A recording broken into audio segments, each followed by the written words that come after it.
আমি এই মুহূর্তে 8 নম্বর বস্তির সাঁতার একটি নির্মীয়মান পুলের উপর দাঁড়িয়ে আছি এবং আপনাদের দেখালাম যে কীরকমভাবে পলিউশন ছড়িয়ে পড়েছে আসানসোল বার্নপুরের বুকে। এবং এই পলিউশনের শিকার প্রচুর মানুষ হচ্ছেন।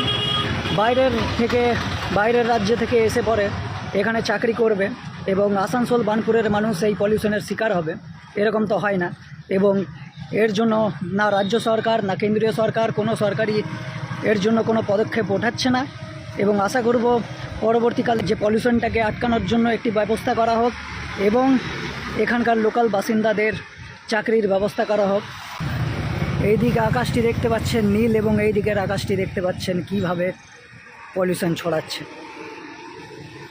আমি তো এইটুকু জায়গার মধ্যে আপনাদের দেখাচ্ছি, আরও যদি এগিয়ে যাই তাহলে বুঝতে পারবেন আপনারা কিভাবে পলিউশন ছড়াচ্ছে এবং কতটা এলাকা নিয়ে পড়ে এই পলিউশন দেখতে পাবেন আপনারা।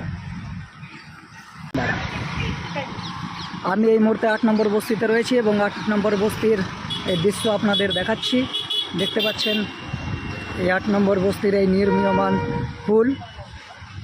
বাইরের রাজ্যের মানুষ এসে এখানে চাকরি করবে এবং পশ্চিমবঙ্গের মানুষ, আসানসোলের মানুষ এই পলিউশনের শিকার হয়ে নিজের শারীরিক অসুস্থতায় ভুগবেন। প্রচুর পরিমাণে পলিউশন ছড়িয়ে পড়েছে এই মুহূর্তে। দেখতে পাচ্ছেন লাইভ আপনাদের দেখাচ্ছি। আমি এই মুহূর্তে সাঁতার এই নির্মীয়মান পুলের উপর আছি।